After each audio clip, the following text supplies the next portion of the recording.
Hello, folks. I hate you. Hello, You're a bad man, Colin Wilkinson. Oh, I got you brilliantly there, because I know deep down you're biting your lip and wiggling your toes. Anyway, hello, folks. Colin here from Festa 67's workshop from eModels, and we've got model making guru Fox himself also. Hello, I don't know what this means. From eModels, yes. Welcome, Typing. Welcome to Wednesday Workbench Live with Festa and Foxx for our good mates up in Stoke. eModels. Hello, gang, by the way. Yes, eModels, your one-stop shop for all your model making needs. I don't know what that was. All your model making needs and all your godhand needs as well. Just there. Yes, they are an official reseller or an official retailer of godhand tools. Absolutely, yes, folks. So first things first, I'm going to do. First question, obviously, could you let me know in the chat the audio and video is coming out nice and clear? That would help me out massively and stop me worrying. I would say pulling my hair out worrying, but I can't do that. First in the chat is the lovely, the delectable, the beautiful Scale Model Muse giving out the hugs, saying, "Hi Cole, I'm out running errands, and me being me, I immediately creepily put in hugs Muse with loads of hugs and kisses and love hearts because I can." Grovel. Creepy you are, aren't you? Absolutely, grovel. Don't pick on me just because it's in your head. I'm thinking about other things now. I know. I like peas. Model making guru says, "Goodly evens squiggles." Hello, mate. Hello, good model making guru. Aren't you delightful? I don't know why I waved and said hello, mate, considering that he's sat here in the chat. Yeah. Hello. Graham Robert is in. He says, "Hello, Colin Muse, Fox plus the chat." Hello, mate. Hello. How you doing? Hello, Grump. We've got Oz Scale Modelling is in. Says, "Hello, everyone." Hello, Oz. How are you, mate? G'day, bro. Graham says, "Hi to Oz, the lovely, delectable, the beautiful Lynn Dipple is in." Says, "Hi, Colin and Fox hugs. Let the bit fun begin." Hello, Lynn. How are you? Uggages issued. And a you tickle. say fun, I say more chipping. Yeah. She's saying hello to Graham. John Christmas is in. He says, "Hi, guys." Hello, John. Hello, John. How are you?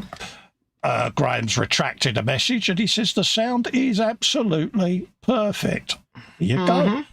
He was correcting a spelling mistake. Yeah. That's the chat done. God, that didn't take long, did it, mate? I know. Don't forget, folks, of course, if you're not in the live chat and you're watching this, click on the YouTube icon on the bottom right-hand corner if you're watching on Facebook or Twitter or somewhere else, if you want to join in. And do, because we'll chat with you.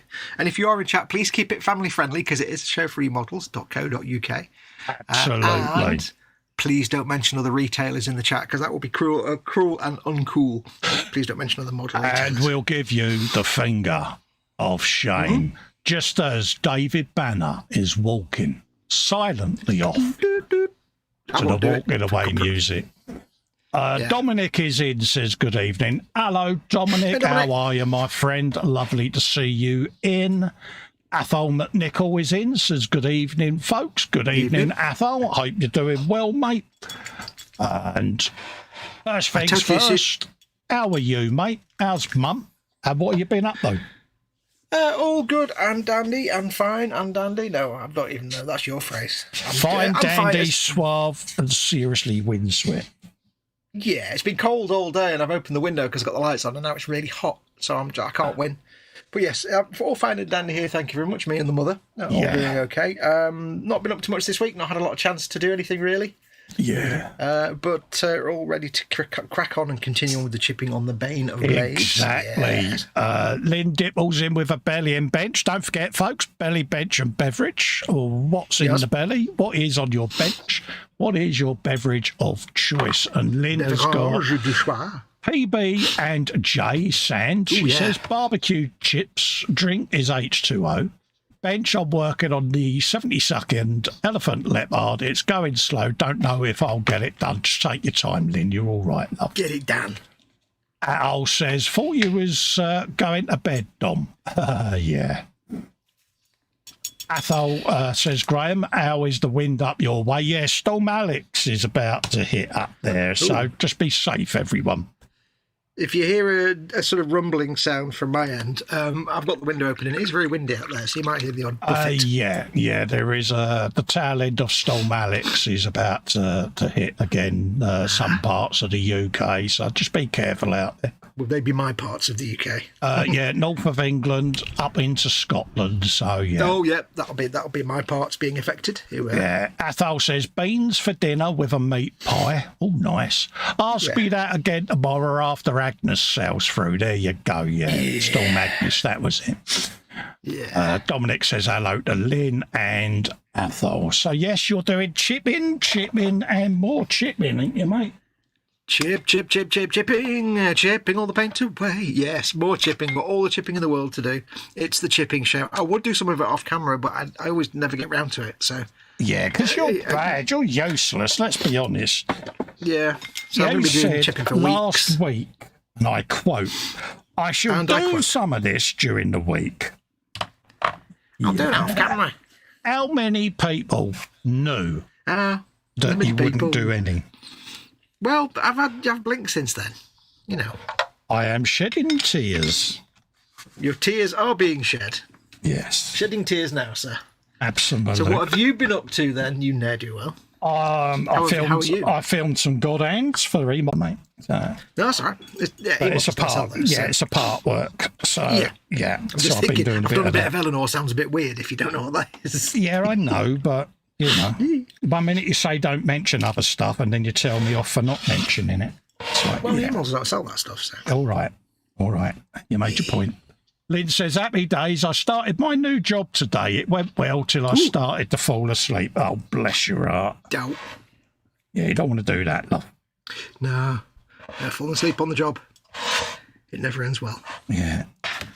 So, have you a bit of that? What are you on this evening then? What's your plan for the show?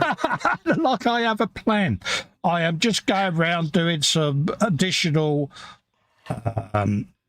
embellishment colours. See what I did there. Mm-hmm. Ooh, I like the word embellishment. That's good. I like that. Yeah, so that's what I'm up to. Just picking out little different bits and pieces that I want in different steels and metals and things like that. So that's all I'm doing. Nothing massive. But that song is now in my head. What's that? Bits and pieces. Oh, right. Yeah, I know you one. Yeah. So, yeah, that's what I'm up to. Just going round and picking out little bits and bobs. Mm-hmm. Just to give it a little bit of variation, because obviously when you do all the camo, you do end up going over bits that you do want to pick out in different colours. You do go backwards and forwards, but it's all part of the fun.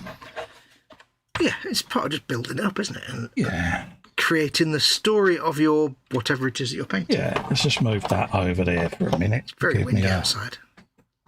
You sure it's not windy inside? See what I did? Yeah, there's the lack of smell gives it away. Graham says, here in air, he says, I've just got some rain and wind. It's meant to arrive at 11 p.m. tonight. Yes. Mm. Yeah, it's about going to be a little bit blustery, folks. So I don't like it when it gets windy because I worry about the fir tree in the back garden. Yeah. The fir tree that I thought was about 30 foot tall in the garden went, now it's about 60 foot, that mate. I'm like, ah! Yeah. I'm like, I know, I worry about it even more. Yeah, 60-foot tree, 40 foot from your house. Yeah, we used to have one, but the local authority got the tree surgeons round to chop it because it was dangerously close to all our properties. So yeah, no, we're going to be, I think, contacting someone to come and top it. Yeah. So they was like, yeah, if that goes, that's going to take out all three of your houses. So we're going to get that removed. So, and they did that off their own back. No one had asked them to. It was just they was doing a survey and stuff around the area. And was it on the public highway, as it were? Yeah. Ah, yeah. So it was like, yeah. So it's like, yeah, if that comes down, that's going to cause a lot of damage, so it's easier. Yeah, they're thinking it's a lot cheaper to have this tree cut down than pay for all the repairs if it Yeah, all that destroys 3 houses. compensation. Yeah, so yeah. Let's do the logical thing here. yeah, so. But dare I say, it was peace of mind because it did not used to go some in the storms. Yeah, I mean, I worry about our tree sometimes. Because if it falls over towards the house, it basically lands on me in my bedroom while I'm asleep in the middle of the night, and that's not good. Well, we had it last year or the beginning of the year when the storm hit down here. It blew all the garage roofs off across the road, and they all come flying across the green and hitting the front of the houses. And yeah, that caused a few issues. Oh, they're the little slope roofed. The line of garage. Yeah, just ripped the whole lot off, all the battening, the wood framing, everything just ripped straight up and crikey. Come clattering across the front here. And of course, H went to go out, and there's big lumps of corrugated in front of the house. It's like, yeah. I think the worst we've ever had is somebody's like garden trampoline, like careening across the back gardens. Yeah. Which was quite amusing. Oh, hello. She thought she was going to go out and find her car flat, but it wasn't. Luckily for her, the corrugated had wrapped round to the tree right near where her car was. But yeah. Oh, yeah. So since then, she's like, yeah, I'm just going to park it further along underneath here. I'm going to park it a mile away in this concrete car park. Yeah. So, not near any trees. Yeah, we don't have that luxury. It's a very tree place round here. Yeah. Yeah, no, it's leafy suburbs here as well. Yeah, late 50s and 60s layout. Yeah. 1930s here. Yeah. Same thing. There you go. Have a bit of that.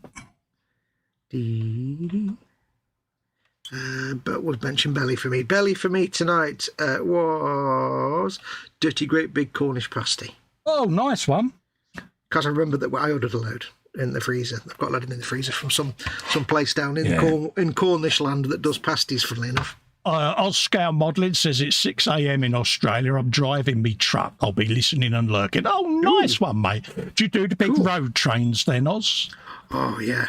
Graham says belly jerk chicken with rice, chopped up tomato, green beans, bench revel, 48th blackjack, Eurofighter, beverages, coffee. Big road tray. Yeah. Road train is the kind of thing you think the Americans would have done, but they never really did. No. It's an Australian thing. Because you look at the American truckers and you're like, come back when you've got a road train, bro. Yeah, serious truck in it, a road train. Man's truck. Happy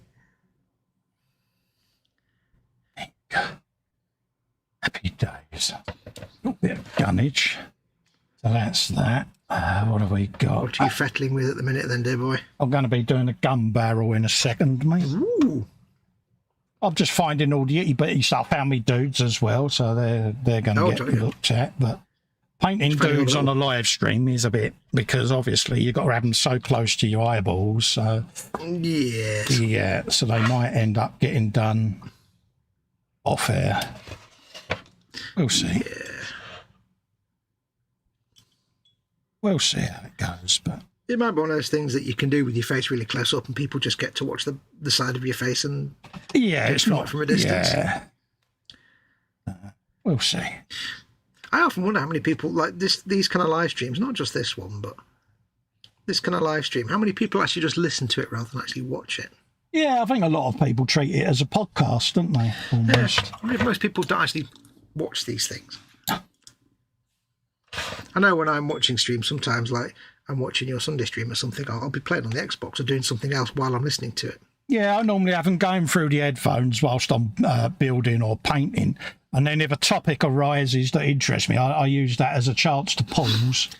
I will then sit up, have a watchykins. But a lot of the time it's there in the background and I'm listening to it. And then, like I say, you tend to focus on different parts, don't you? Yep. Yeah.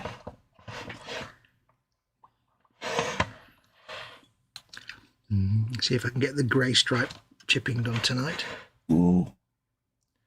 Still got quite a bit to do on that, ain't you?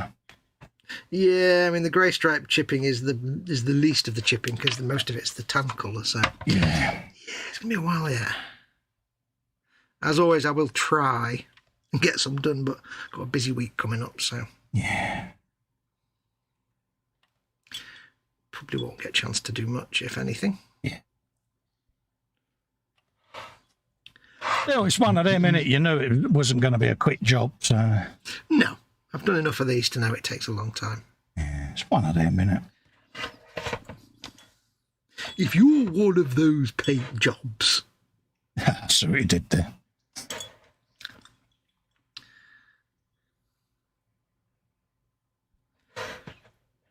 It does take Sorry, a I while. woke up... Oh, go on. I said it gonna say, just for some takes a while, doesn't it? Oh, yeah. But it's one of those things that you know from the outset it's an investment in time. But it's part of the experience. You don't have to do all this, but I like doing it. At the end of the day, it's your Baneblade. Paint it how you want. Yeah. I shall paint it, cover it in Hello Kitty stickers. Call it Miranda. Yeah, for some reason this morning I woke up with the little musical stab from 1980s Good Morning Britain in my head. Oh, right. Okay. The old do-do-do-do-do, that one, you know, just Yeah. picture of the eggs in the egg cups. I don't know why. I woke up and I was like, I don't know why that's there. How weird. Do-do-do-do-do. I don't know why it's there. I was like, what? What does this mean? Yeah, why are you waking up? Yeah. Yeah, it wasn't even related to anything I was dreaming about. Very strange. Been a strange few days. You're a strange few days. Absolutely. I like being strange. Let's bung that there. I made a mental note to myself to do less chipping on the upper surfaces, and that didn't really happen. Oh, really? Yeah, it didn't really happen. Yeah, it didn't work out for you then, no? No, it never does. It never does. Right. We got, oh, yeah, there you go. Yeah. You've got to chip a panel or two. Did I? Yeah, I did that one. Graham says, did you get thunder and lightning last night by any chance? Chuckles the Wizard is in, saying hello, everyone. Hello, Chuckles. Hey, Chuckles. How you doing, mate? Jeff Light is in more often than enough. I'm watching. Hello, Jeff. Love to you and Maggie, mate. Hope you're keeping well. Hey, Jeff. Athol says he had a count up this afternoon. He's got 70 orc boys, knobs, goths, and big mecha bosses, plus vehicles and floaty things. Now I need some new shelving. Yeah, you need all the shelving. Graham says, gaming anyone table. ever used polishing sponges? Yes, mate. Yep.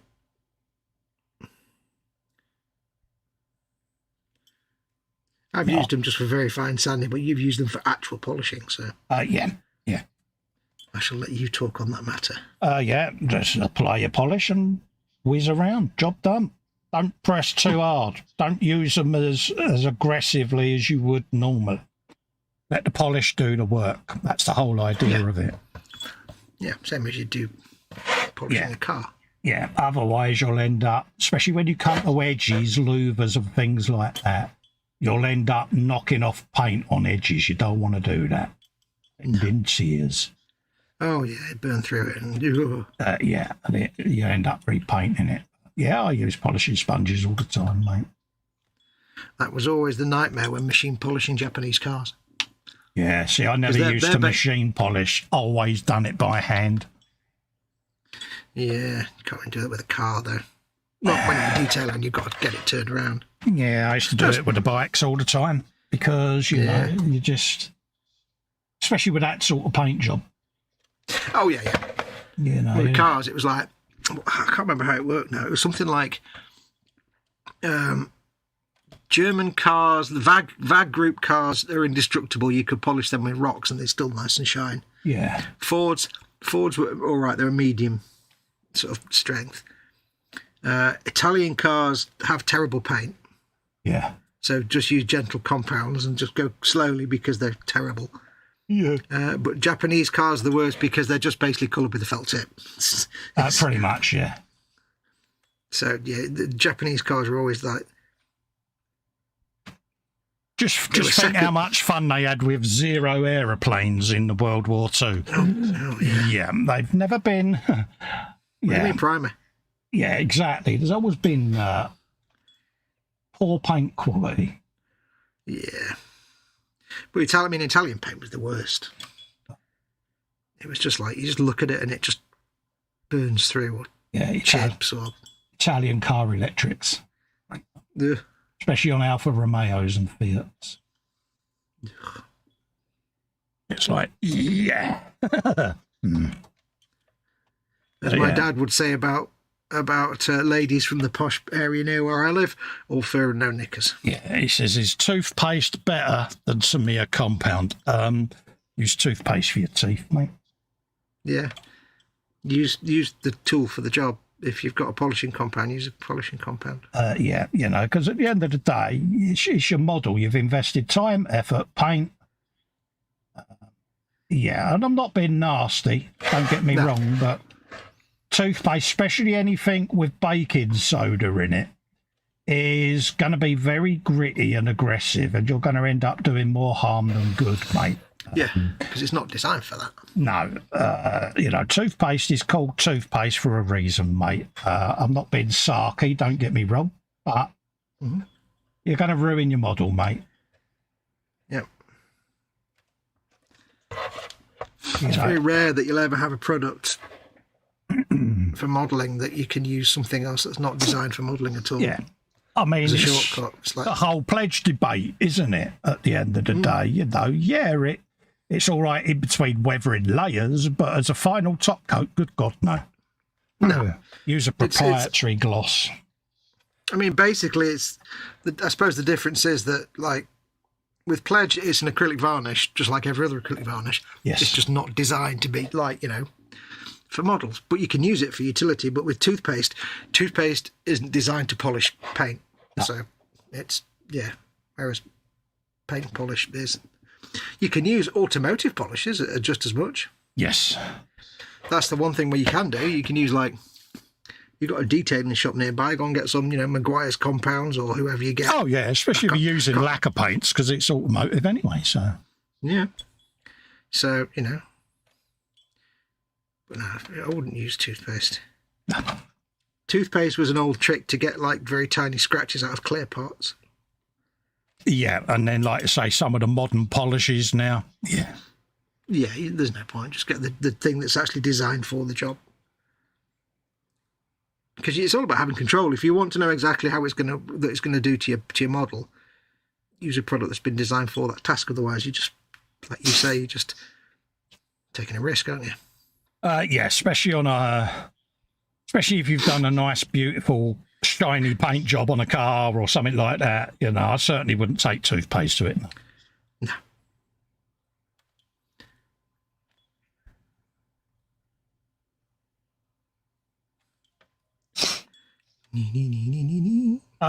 Graham says, someone told me to use it for a canopy window for a plane. Right. Yeah, it's an old trick for getting rid of little scratches, but that was in the days before actual polishes for models that do things like that. Yeah. There's also, even like I say, I've used Maguire's clear plastic polish on clear parts before. That's like designed for clear, flexible windows on boats. Oh, right, yeah. Or on convertible cars, that kind of plastic. But the acetate stuff, yeah.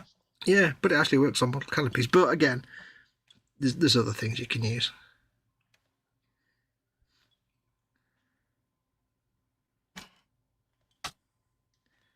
But no, not as a model polish. I've used a UMP polishing system on a canopy before, and it's the compound has buffed minor scratches out quite happily. Yeah. And then I've just done the 3-stage process and job done. Yeah. That's what it's for, those kind of polishes. Yeah, it's one of them. I mean, modern toothpastes can be quite aggressive, especially with anything with the baking soda added to it, like Arm & Hammer, things like that. So I tend to literally now, for things like that, I use modelling specific stuff because... Yeah, well, they're very coarse grain anyway. They're not designed. A fine polish has microscopic little bits in it, whereas a toothpaste just, you may as well just throw sand at it. Well, you've invested time and effort, haven't you, into the paint job? Yeah. So would you be prepared to risk all of that? Me personally, no. No, because you don't know what it's going to do. Whereas at least if you're using a thing designed for the thing you want to do, you should it's been tested. And absolutely. What do you think in the chat? You know, have you in the chat got any particular things and secrets that you use for your finishes and that? You know, because it's a bit like using people use like toothpaste and mustard for masking paint chips. You know, like a masking fluid. Yeah. And it's like you can do, but you may as well just use masking fluid because it's easier to get off. And, you know, it doesn't make your model smell like mustard or toothpaste. There is that. And the other thing to keep in mind is as well, you don't know what chemicals or residues, especially when using things for masking, you don't know what stuff it's going to leave behind on your model and how that will react to other things that you decide to put on top of it. Like if you put something on your model that's hydrophobic and then try and paint over it, you're going to have a sad factory day. So yeah. Yeah, we've all done it, you know. I mean, when I first got back into the hobbies, you know, you took a gamble on different household products, should we say? Mm-hmm. And the minute you have a bad reaction on a paint job, you go, yeah, perhaps, you know, I asked for that. So yeah, yeah, you know, we've all been caught out. Yeah.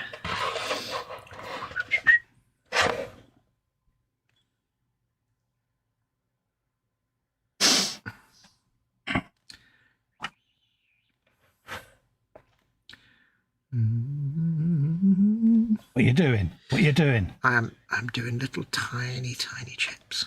Right. I am putting a bit of Agrax Earthshade on my Aquillas. That sounds painful. Have you got your goggles on? I have. Good lad. Just giving them a little brush with some Agrax, just to give them a little bit of depth. And then I shall go back once that's dried and just dry brush a lighter colour in a few places. If anyone's interested, by the way, I am using one of the God Hand brushes. One of my little, which one is it? It's the short grip brushwork, short grip, sharp point, extra fine. You're good. You're good. Because it's extra fine and it's tiny, but it holds a nice, decent amount of paint in the reservoir of paint in the bulb. I like saying bulb.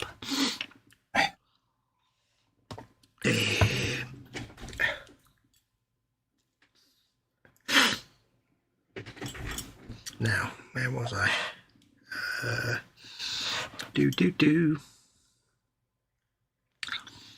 It seems like the wildlife in our house has evolved now. Oh, right, yeah. It seems we've gone past. Well, it seems I've gone past finding cellar spiders everywhere now. Yeah. Now we're clearly into roly-poly season. Oh, right, yeah. You're getting all the hedgehogs and stuff. No, all the little wood lice. Oh, right, yeah. Because we've got those air bricks. 1930s house, you get the air bricks. Oh, yeah, we got them. Yeah, and you be. They're always in the bathroom. It's like you just be in the bathroom and there'll be one just pootling along on the window ledge, and I'm like, come on, fella, just come on, let's get you out. I like isopods; they're kind of cool. Yeah. I didn't know this, right, but there's actually loads of exotic species of isopods, which are wood lice, that you can keep as pets. Oh, nice one. And some of them are huge. So basically, you're secretly hoarding pet wood lice. That's what you're saying. Yeah. If you want a cheap, simple pet, go and grab a load of wood lice from outside under a rock. Bung them Bung them in a little jar with some leaf litter. Done. There you go. Some of them are massive. There's one called a zebra something. I can't remember whether zebra isopod. It's like black and white. They're really cool. Oh, nice one. I actually watched a video, and the title of the video was simply "Isopods!" Chuckles the Wizard says, I have a newbie question. Do you prime your model before painting it or just paint straight onto the plastic? I always use a primer. Always. Yep. Always prime. Yeah. Always. And I still wash my models before I actually start the build because I had one issue years ago with mould release, and once bitten, twice shy. Yep. I'm luckily I never actually had that problem. I'm lucky I don't normally wash them. Unless it's resin, of course. I always wash resin. Yeah. Or this very old kit. Yeah. Like that vinyl Odo figure I've got, that's getting washed. Yeah, anything like that gets washed. Anything resin or Maya Forge Weld, they all get washed. Mm-hmm.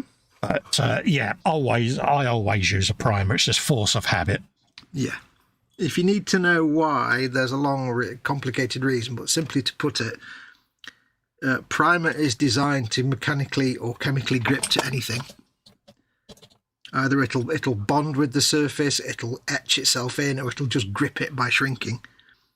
Whereas paint isn't designed to stick to anything. Paint will just sit on the surface of plastic and is easily removed. And bear in mind, plastic is super shiny. Yep. I mean, in all honesty, I've got a model that I painted when I was 15 and now I'm 53, and it's downstairs in the cupboard and not a piece of paint has come off it, and that was painted on the plastic because I was a kid. That was Tamiya paint, but do you want to, like we were saying before with the last question, do you really want to risk it? No, don't ever risk it. Always prime it. You'll find your paint goes on better, and especially if you're doing masking as well. If you've not got primer down, you try putting some masking tape on your paint, gone. Yeah. So always. It's just force of habit, At the end of the day, it doesn't take long to prime it, and it saves a lot of time and heartache later on in the build if you get caught out, because you're going to have to go back and strip it all off, and your whole world is going to be full of tears because, Plus, the other benefit to doing priming anyway, because remember, priming doesn't need to look nice. It needs to look smooth. You don't get all prissy with it. You just get your rattle can, your airbrush, and you slap it on. Yeah. Because it's purely a utility thing. It's just there to bind paint to. But if you've made something like a boat or an aircraft or anything where you've done a lot of, let's say, filling of gaps, or say you've got an aircraft with the big gap down the middle and you've filled it in, it's also the moment at which you learn if you've hidden that gap or not, because when you can't see like a depression in the plastic, you prime it, now you can see where the filler didn't quite go in properly. Yeah. So it's also the first step in remediating any like filling issues and stuff. So there's lots of reasons to do it, but basically it's the law. Trust us. And also, to answer the other thing, there are no noob or stupid questions. No. Even that question earlier about using the toothpaste and stuff, there are no stupid questions. They're just things you don't know the answer to yet because nobody's told you. Exactly. Or you've not asked. So never be afraid to ask a question. Never say it's a noob question. I would always say to people, if you're not sure, just ask a question. Yeah. There'll be lots of things I don't know anything about. Yeah, because if we don't know, someone in the chat will help. Yeah.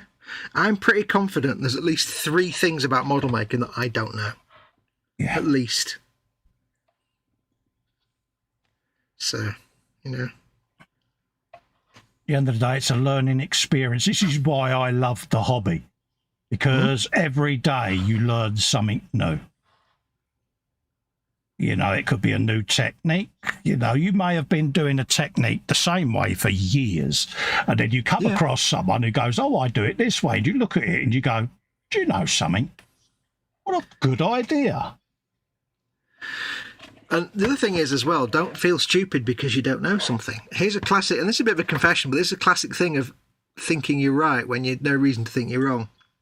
Ever since I was a tadpole of a lad, I've always brushed my teeth, spat everything out, rinsed it, and gone on my way. Till I was 49, and my dentist said, "Why are you doing that? You don't spit it out." I said, "What do you mean?" She said, "Brush your teeth, spit out the excess, don't rinse your mouth." I said, "Yeah, but you get all the crap." And he went, "Yeah, but then you spit out all the toothpaste that's going to work on your teeth for the next 2 hours." all the fluoride and hole filling stuff, and I went, oh yeah. I said, yeah, don't. You keep the toothpaste on your teeth when you're finished. Yeah, just let it do its thing and work its way in, all the crooks and nannies. He said, so you spent 47 or 48 years carefully brushing your teeth and then just getting rid of all the good stuff. Yeah. I went, I'm special, aren't I? I went, no. It's one of those things. It's so obvious you wouldn't think you wouldn't think it was a thing. But so yeah, there's no. Never feel ashamed because you don't know something. Like I said, there's at least 3 things I don't know about things.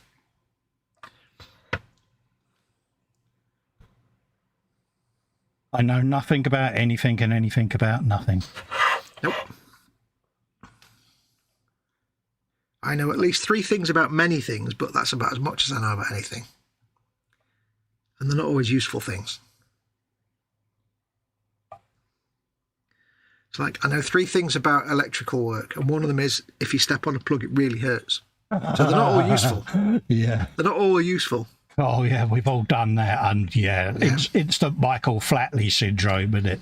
Oh, God. It's almost as bad as Lego, but not quite, because nothing's as bad as Lego. No.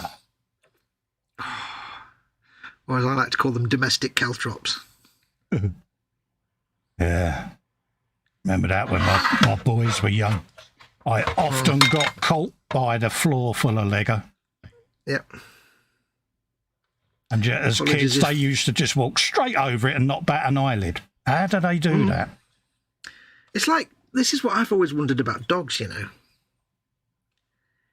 Like, like if I go outside, let's say it's I've got to go and put the bin out. Yeah. If it's particularly warm, or if I really can't be bothered, like I've not got any shoes on, I walk around barefoot in the house because I'm lazy. But if it's not cold, I don't want to be wearing socks if it's warm. So what I'll do is I'll just pad outside and go down the driveway and put the bin on the drive. But the thing is, our driveway is paved.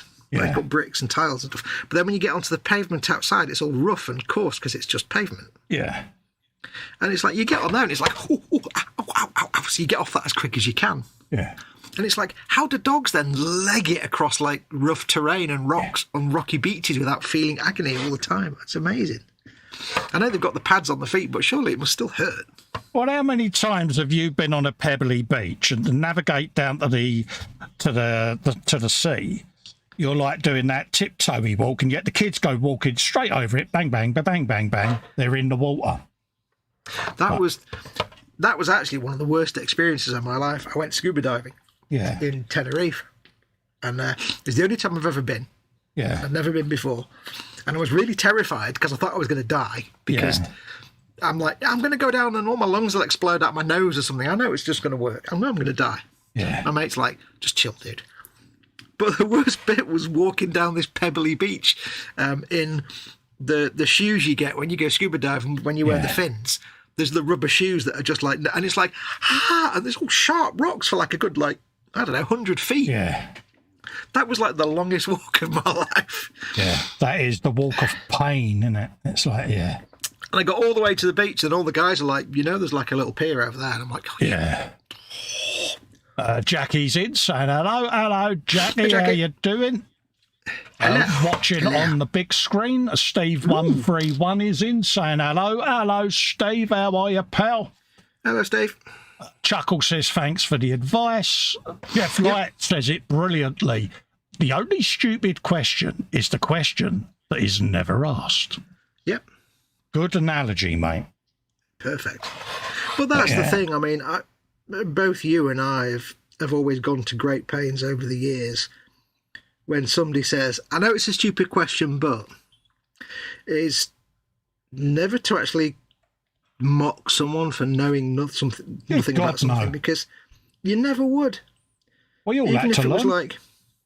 We all had to learn something. Even if it was like something mind-bendingly obvious, you don't. Otherwise, they never ask for help again, and then that just ruins it for them. Yeah. I'd never do that. I'd always say. This is how the Educated Festa series came up. Shameless plug for Fox there. But yes, we must finish that at some point. I kept busting his nuts about how he achieved a certain effect on his Warhammer builds. And I kept on and on and on at him. And he's like, But you've done painting, you've done this. I'll go, yeah, but I'm interested in your technique because I'm not a brush painter, I'm an airbrusher. I said, but you can do an airbrush paint job using a paintbrush, and I want to learn that. And that's how the Educated Festa series started. Yeah. And I've had an idea on that, how that could return. That if you remind me when we come off air, I'll tell you about. It's similar to what you mentioned the other day when you messaged me. Yeah. But where you had Warhammer Sunday, why not have Warhammer Monday? Yeah, could do. Perhaps bring it back on that format, because I know you can't do Sundays at the moment. Yeah, it's the afternoons I can't do, but this kind of time I can usually swing. That's not a bad idea. I like the sound of that. Have a think on it. I shall think of it with all my brain folds. Thank you for that. It was the kind of thing that, he'd asked me how I did such and such, and and it's the kind of thing where I'd explained it a couple of times, a handful of times. Oh yeah, you do this, and it's easy to say, here's how you do it. Yeah. But then Festa goes off and goes to bed and gets up the next day. Maybe it's a couple of days before he's doing any painting, and they're thinking, right, what did he say about this? And how did you can't just tell someone how to do something. You have to. I forget. And I've learned with me, there's absolutely no point me being told how to do something because I won't learn it. I need to. The best way for me to learn to do something is really to have someone sat there with me saying, this is what you do. Here's how you do it. I'm doing it now. Watch me, and then you do it. Or as close to that as you can get by watching it on YouTube. Exactly. Because I'm an idiot. I'm useless at learning new things. I'm lazy, and once I know how to do something, that's the way I do it forever then, until accidentally I might find a different way of doing it. Yeah. And so me trying to learn stuff is just like, not good. But no, there are no stupid questions. Never be afraid to ask, which is why we always say, while you've got us here, ask us any kind of questions you want about anything. Oh, yeah. And like Cole says, if we don't know it, and like we do on the Monday night show when there's 4 of us, if we don't know it, somebody in chat probably will. I've learned some brilliant tips off of the chat in streams that I've been doing. Yeah. It's like, if you look at what we actually like to build, you've got me doing Warhammer and brush painting stuff. You've got Colin with his bikes and scratch building and that kind of thing. Ted with his boats. And Chris with tiny stuff. But none of us are like aircraft builders. Not really. No, we'll build them, but we'll have a go. Yeah. It's certainly not my number one thing. That's why I've got that tank to do, because it's out of my comfort zone. But that's the thing. But so if people ask questions about, I'm building this aircraft, and we'd be like, oh, but somebody in the chat will know. And as someone said to me, just treat it as a rather large Baneblade. And I'm like, yeah, they're kind of right there. Yeah. Because I overthink things. That's my biggest thing that prevents me learning new things, is I overanalyze it and convince myself I can't do it. And that was Foxy's frustration with me. And he beat me around the head a few times and said, you're overthinking it, mate. But that was purely because that's what burnt me out on Gunpla. Trying to paint Gunpla, I was overthinking it all the time because, you can't paint certain things and you can't use certain paints. And seeing you doing the same mistake, I'm like, no, you need to not make the same mistake as me. Yeah. But yeah, it's like, I'll be honest, since until I started doing Warhammer, I didn't really have that much experience in brush painting. I'd never got on with it because my experience as a young lad was trying to paint with Tamiya paints, and they're rubbish for brush painting. Yes. They're not designed for brush painting. The Tamiya acrylics, which are actually lacquers, they're not designed for brush painting. So I always thought I couldn't brush paint. But what I was trying to do was paint with stuff that wasn't meant for brush painting. So when I actually got into Warhammer, which is all about brush painting, and I started to learn how to brush paint, it really opened my eyes to it. And I started to realise, once I'd sort of figured out, because I'm sure the methods and techniques I use are just off the shelf, like everybody does them, but I just kind of figured them out for myself. I'm not claiming I've invented anything here, I've not at all. I thought I invented the gunk wash, but I didn't. But I really thought I did, and then Adam Savage did it a minute, like, oh crap, it's an old Hollywood technique. Yeah. But I was quite proud that I'd come up with something that's been around for so long that I didn't know about. So obviously I've got some smarts because I figured it out for myself. But all the things I've learned, I forgot what I was going to say now. Yeah, I suddenly realised, hang on, all these brush painting techniques, I could do that on a normal tank now. Yes. I could do that on, if I'm painting a figure who's wearing some body armour, well, I can just treat the body armour like it's a piece of a tank or a vehicle. Yeah. If I'm painting a Space Marine, well, their armour's just like tiny tank armour. If I'm painting, a battered old transit van or whatever, and I've just been able to think, it's all just the same thing. A paint chip is a paint chip is a paint chip. Yeah. If you've got your preferred way of doing it, do that on any model you do. So next time I do a Gunfla now, which will be the Kshatriya one day, I'll just use these kind of techniques. Yeah. And I'll be happy as a pig in mud. Clean that one up. Yeah. Hog in slop. Hog in slop. Slog in hob. Here's a question for the audience. The winner will win 10 imaginary pence. 10 imaginary space pence. What is the word using which you can make the longest sentence made of only one word? You can make sentences out of one single word, like just repeating. What is the word that allows you to make the biggest, longest sentence using only one word? Go. Whoever gets it right will win 10 internet pence. And I don't mean like, crappy NFT nonsense.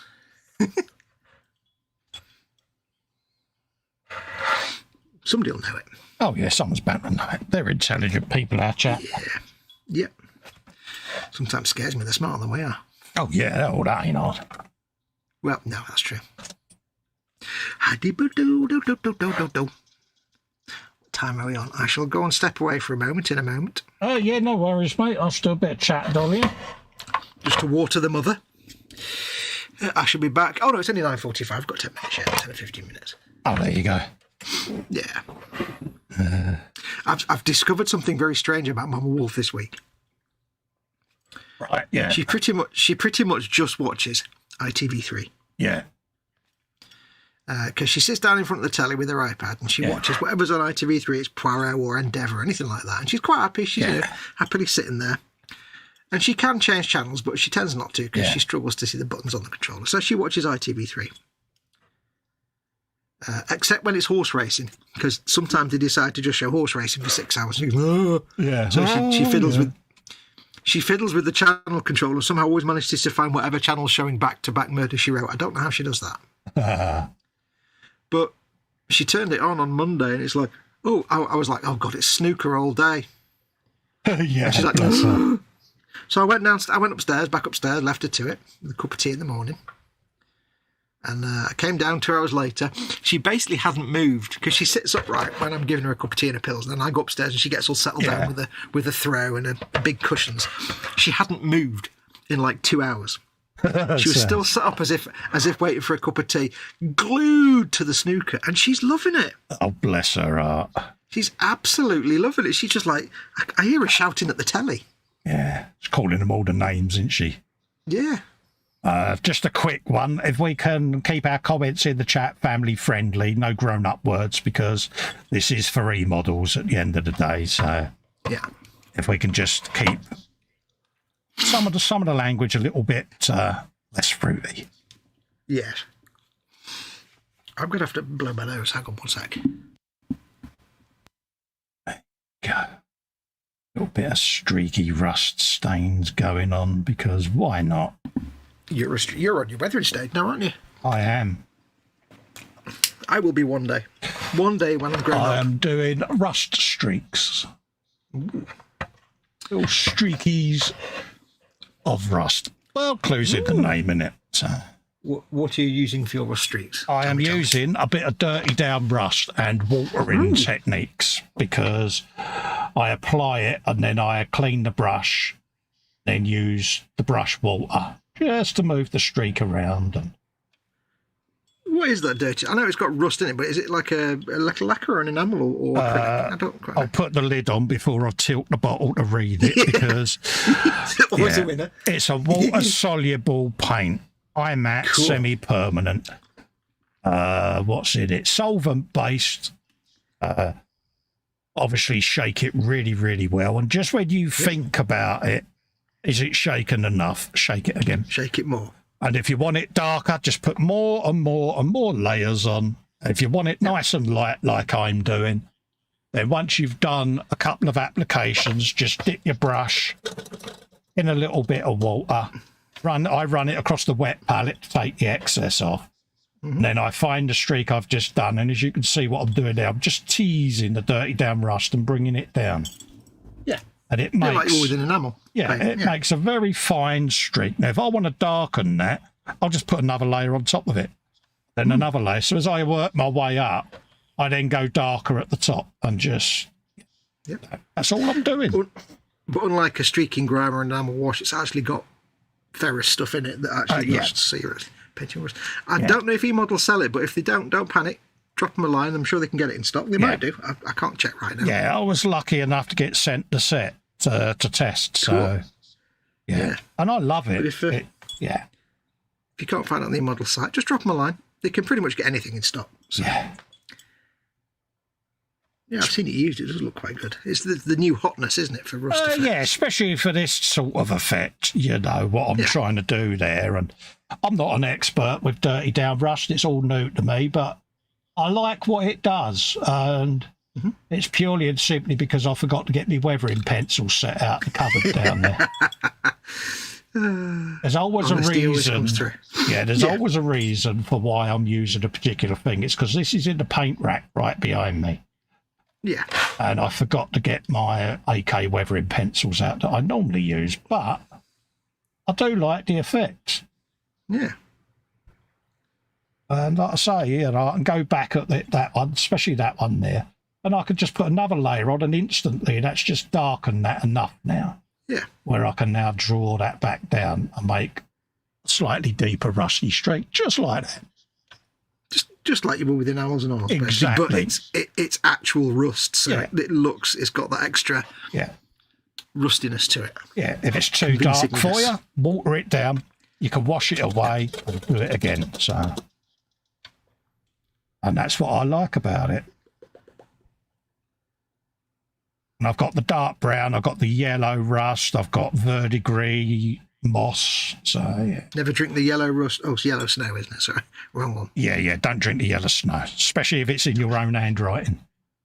Yeah, it's even more worrying if it's in someone else's handwriting. Lynn Dipple gets it right. The word that you can write the longest sentence using one word is buffalo. Yeah. I think it's about 27 buffaloes in a row, and it actually means something. Yeah. Because it's like a verb and a noun and an adjective and so many other words. All the XP and brownie points go to Lynn Dipple. Yeah, I'm sending you 10 internet pence. Not really. Imaginary internet pence. Here's a question for people on the internet that might know this. Yeah, go on. All this NFT rubbish that's obviously dying a death now because people have realised it's complete nonsense. I understand the idea of an NFT, right? A non-fungible token. Yes. But was there any particular reason that they were all ugly as sin? No idea, mate. They always look terrible. They weren't just that bored yacht club ape thing with the they were, whatever it was, they were always like horrible things to look at. It's like, can you not make an NFT that's pleasing aesthetically? That'd be nice. Yeah, does make you wonder, doesn't it? Yeah. Yeah, it does seem to be going the way of the dodo, doesn't it? Yeah.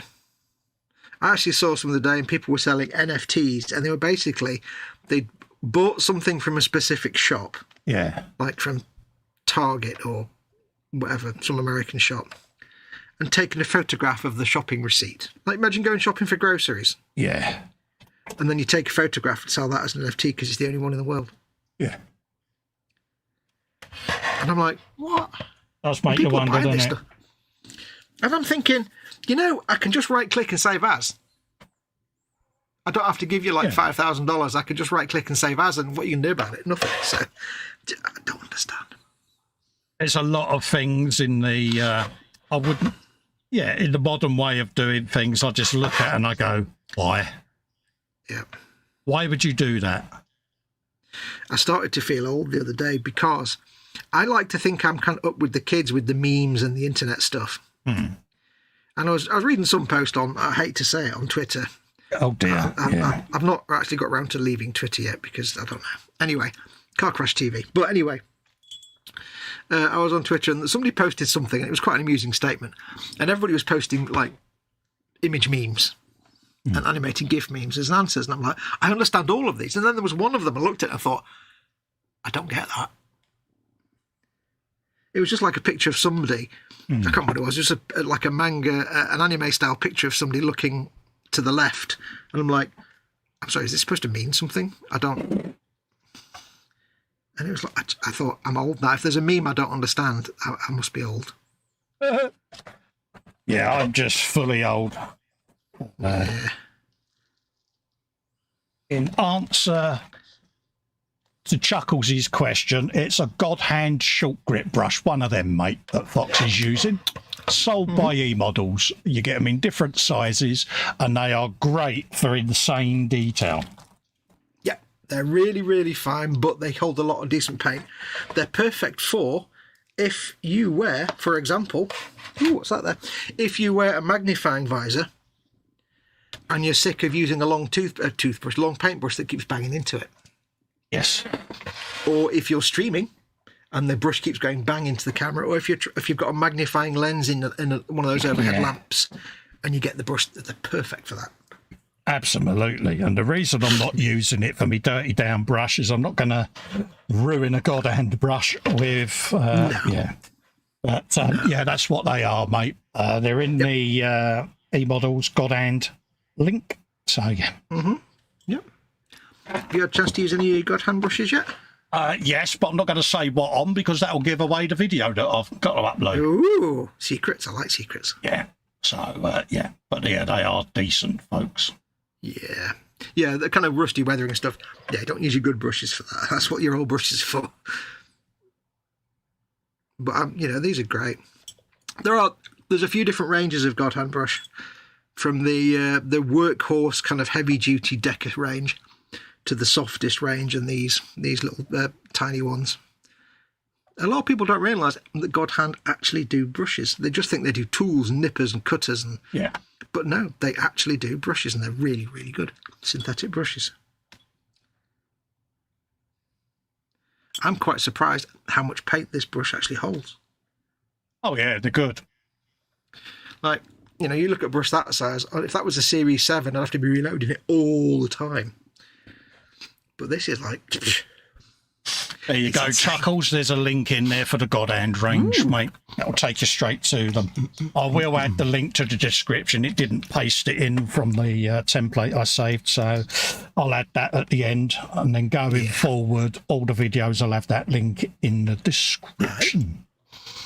Athol says, okay, it's supper time, as Mary's just shouted at me, so night-night all. So goodbye to Athol. See you later, Athol. Take care, bud. Lynn says, what is NFT? Don't worry. If you don't know, you're better off not knowing. Yeah, you're better off not knowing. Don't even start to look. Yeah. Don't even look it up. It's just sadness and despair and shame. Right. And if anybody's really into NFTs, I've got a bridge I've got for sale, if you're interested. Yeah. Woo, it's a bit windy out there. Yeah. Did tell you it's going to get worse. It's a wee bit windy. Or as my dad would say, it's a wee bit of the windy pops out there. And I say, no, Dad, that's you in the morning. He went, aye, well, you're no wrong. I used to love, like, especially on a weekend, because like, when I was at school or a teenager or whatever, I'd stay in bed till like 2 or 3 in the afternoon because I was a lazy teenager. Never. Now, I find that difficult to believe, mate. You lazy. But it was always on a Sunday that, like, you know, about 10 o'clock, Dad would get up and go downstairs to make toast and a cup of tea for him and Mum, take it back for breakfast in bed. And I'd just be like, I'd be lying there and you'd hear Dad go down the stairs. You'd hear snip as the kettle went on. Then they'd go quiet. Then you'd hear, oh, really? Or a massive burp. And they'd be like, yep, Dad's up.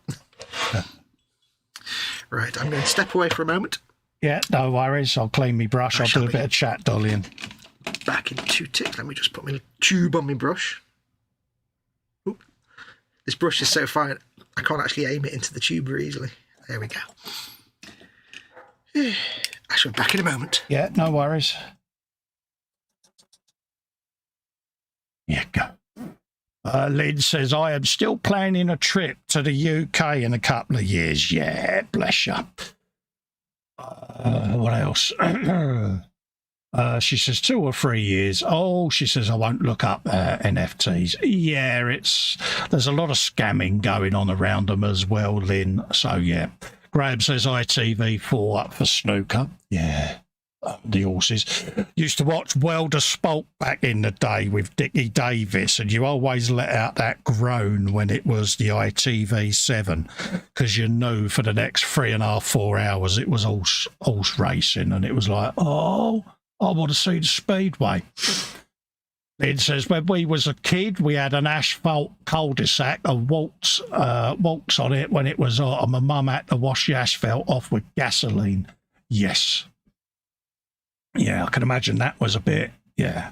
It's a bit like when you had a sandpit in your garden and it had been beaten with the sun and then you went and dived in the sandpit. It was always red hot. A bit like when your car's been out in the sun all day and you go and sit on a leather seat. It's like, yeah, all the skin comes ripping off you.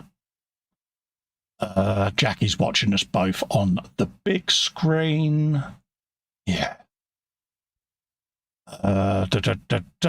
Graham says, is the brush you're using good for cockpit detail, aka dials? Yes, Graham, because I've used them on a recent build doing all the little buttons on a dash, and yeah, they're really good, mate. Good set of brushes.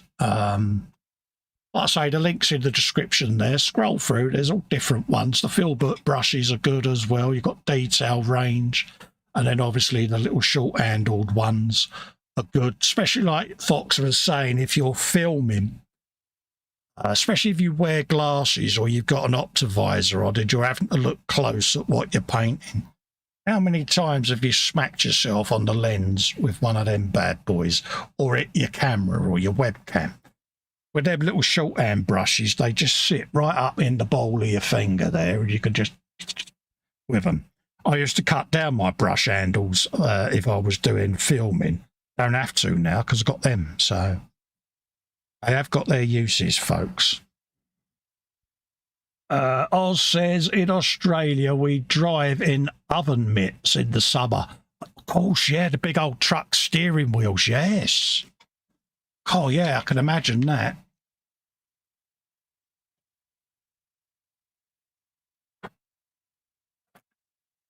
Lynn says, I want to get the whole God Hand range, but the shipping would be outrageous.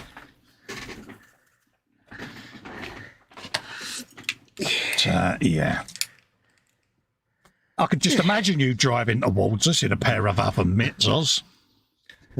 I've missed something there, haven't I? Yeah, he's on about the Australian truck drivers in the summer wear oven gloves right. when they're driving. Oh God, yeah. Because of the hot steering wheel. That'd be extreme truck drivers on that would. Yeah. Everything all right, mate? Yeah. Yeah, I might be called away again in a second for a minute, but other than that, it's all good. Happy days.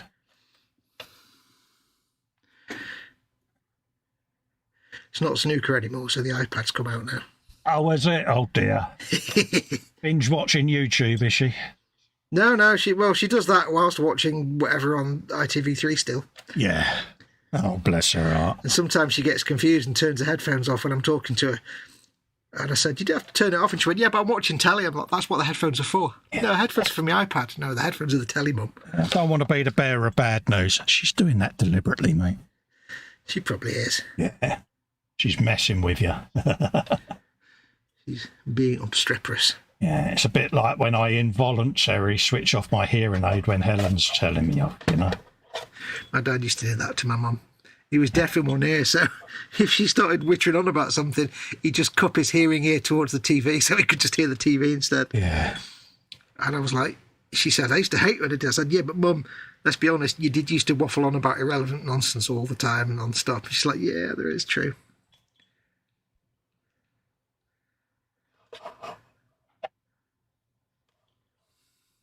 She's one of those people that I might say, I went to the shop and I saw Dave and he's doing really well.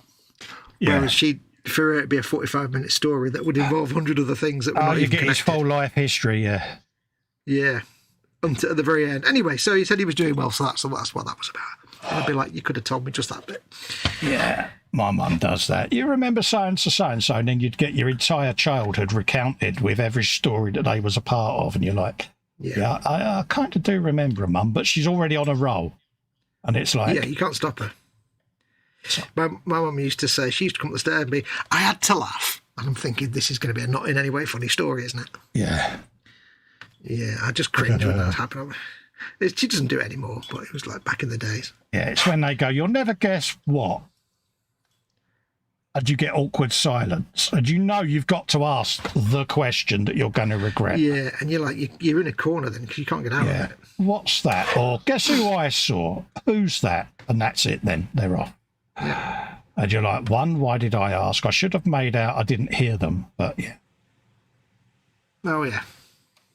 Never works. And the funny thing is, it's always when you're in the middle of doing something, and no matter how much your body language clearly says, please go away and shut up. Yeah, but even when they say, are you busy, and you say yes, they carry on anyway. Yep. Are you busy? Yes. Well, it won't take me long to tell you this story for 45 minutes. Yeah, it's like, okay, I'll stop what I'm doing. You've got my undivided attention. Yes. I'm so glad it's not just me. No, my mum's the same. Or she used to be anyway. Yeah. They come out with some classics, don't they? Put that in there.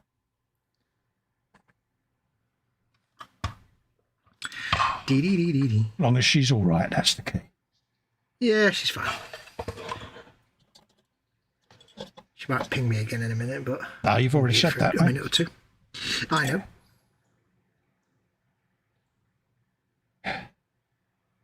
Yeah, bless her. Let's give that a little bit on the barrel. The chipping is going faster today. Yeah, you're having fun. Yeah, it's one of those things. Chipping is one of those things that when you start doing it, it takes forever on a model. But after a little while, you just go down it really fast. It gets a lot faster. Yeah. Yeah, but it's just doing the stages, isn't it, at the end of the day, you know? Yeah. My plan was to do lots of chipping at the bottom and less as you go up the top. But what I've done is lots of chipping. That's it. That's the option I chose. Lots of chipping. Yeah, but it's one of those and it's got to be done, so... Yeah, this is the panic thing where I think I've done too much. Yeah, and it's Until like I put a anything. layer Stick to the one colour, get that all done, then move on to the next one. Job's a good one. But I'll always panic that I've done too much until the first coat of weathering goes on and it all disappears and I go, oh, thank goodness. Yeah. I haven't destroyed it. That's the thing. It's probably best that I never do a 1/16 scale tank because it really would take me hundreds of years. Yeah, I mean, that's the thing for me with it. It's going to take ages just for the weathering. I know that. You know, the build will be pretty much done and dusted, but it is the weathering that will take the time. Yeah. But that's the fun. Yeah. I mean, the build will be no more or less complex than any other tank of a different scale. Yeah. It's just a plastic model at the end of the day, but... Yeah, it's the painting and weathering that's the fun bit. Lynn says, no one over here has the whole god-hand range like eModels. Yeah, got the range. The Bobbins is in. He says, good evening, everyone. Hello, Bobbins. How are you, mate? Bobulons.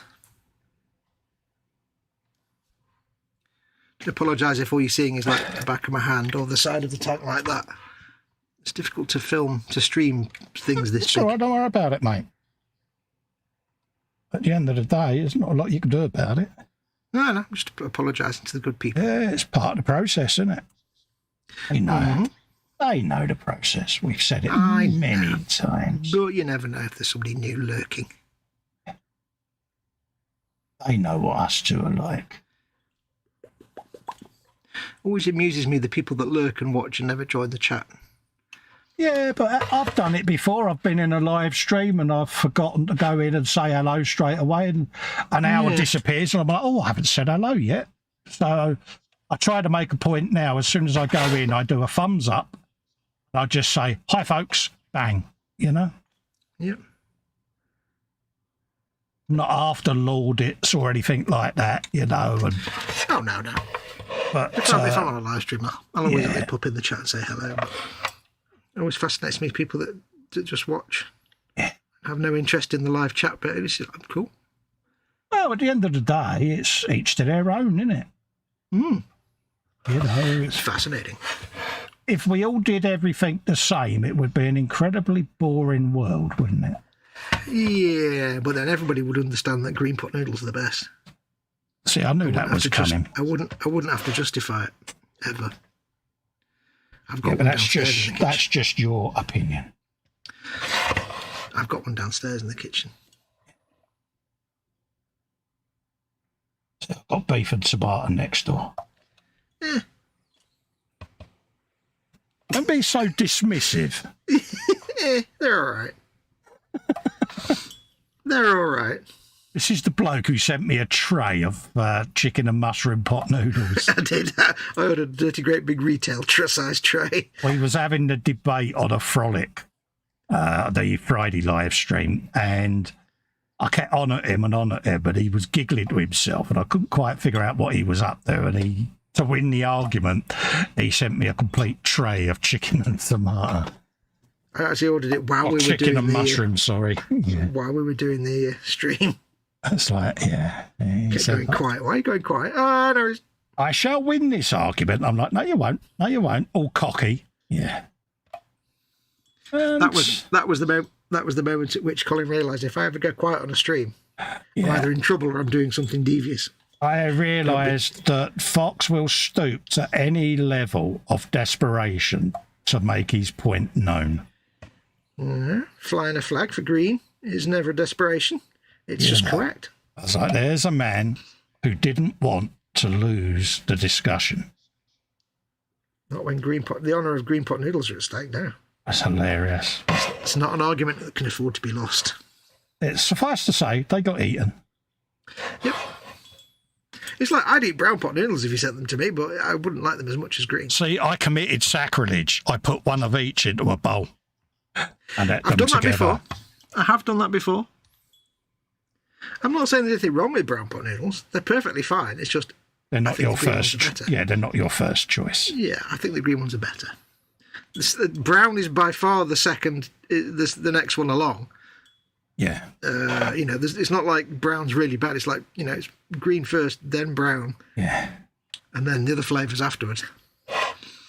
There are some people that like the chow mein one. I'm like, yeah, you guys aren't weird. Yeah, you just can have weird. them. Yeah. It's like the hot and Yeah, spicy. It's like, yeah, it's not my thing. See, I like the Bombay Bad Boys, and I got excited by the doner kebab ones, but they're just Bombay Bad Boys. It's like, it's just slightly less cumin. Okay. So, yes. Lynn's off, says, great show, y'all. Take care. Bye. Until next time. Lynn. Take care, my darling. Jeff Light says he's on his way to the naughty corner because he forgot his thumbs up. No, Jeff. Shame. Shame. Shame. I don't know how far you got to reading, but Bobbins has a week off work. Did you read that one? No, I didn't. We are Bobbins going to has a week grass off you work? up to Maggie, Jeff. You do realise that, mate? Ooh. Stefan Lass said, oh, sorry, hi, all thumbs up were given immediately, though. I think that's when I was saying about people that don't join in chat.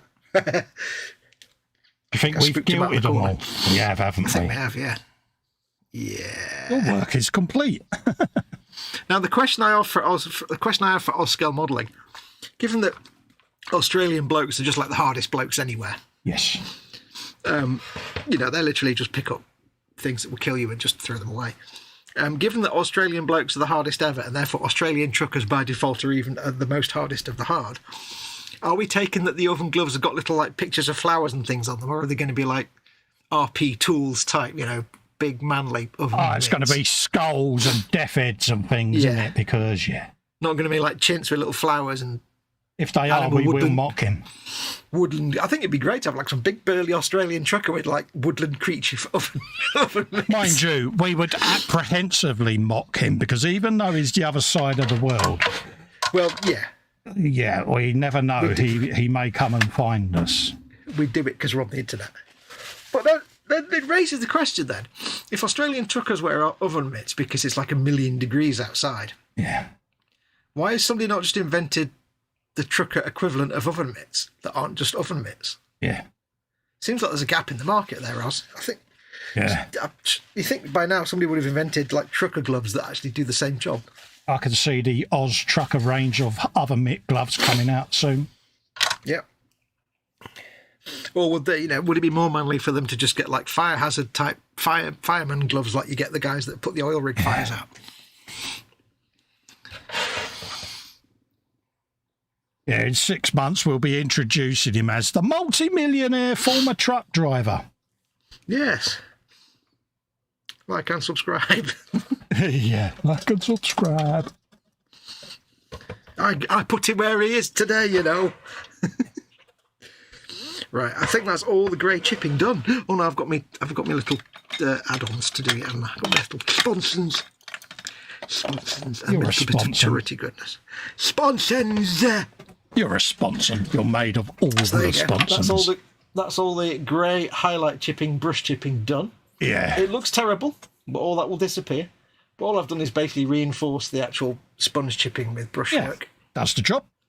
Yeah. And then once I've done all the sand equivalent on the sand colour, then I'll go in with the dark brown rusty chips in the middle of some of those to make it look like the paint's gone all the way through. That's when it will start to come together. Can I point out as well tonight I'm actually drinking coffee in my eModels mug. You're not. Oh, wow. So proud of you. eModels.co.uk. Your one-stop shop for all your model making needs. Not some of them. All of them. Not some of them. All of them. Oh. And can I just point out the shameful bath ring in that cup as well? Good state of that. Oh, that's gnarly. That's gnarly, mate. I'm sorry. It's washed all the time. It's just that coffee stain in it. If we wasn't on an eModel stream, I would call you a name, but I'm not going to. Say my name. Because I'm being profesh. They do get washed. It's just built up. Scuzzy. Scuzzy McScuzzy. Scuzzula. You're scuzzy. I'm made of scuzzy.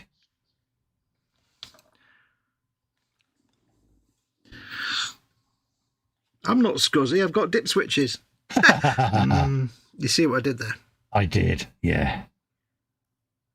I'm shedding tears, dear. I'm shedding tears. I watch a channel called The 8-Bit Guy, and he does lots of stuff on retro computers. Yeah. And he's got this T-shirt, which is great. It's a picture of a CMOS chip.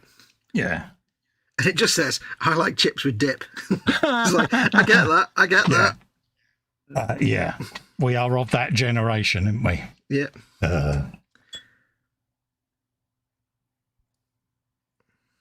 Isn't it funny though how little things like that do tickle us? Oh yeah. It's like I still find it vastly amusing that the international symbol for saving, like when a game is saving the game, auto saving, that kind of thing, or the international symbol of the save button is a floppy disk. Yes. Given that anybody who was born after like 1992 wouldn't even know what a floppy disk is. Yeah. Yeah, but we're of the generation that will still sit there and go, I taped that program yesterday. Oh, yeah. Even though we're all using modern TiVo boxes and that. Oh, yeah. We're not quite old enough to say game tapes, but, you know. Well, I suppose we are, because there were game tapes when we were kids. Yeah. But yeah, it's kind of the universal symbol of saving, and yet how many people wouldn't even know what the heck it even represents? Yeah.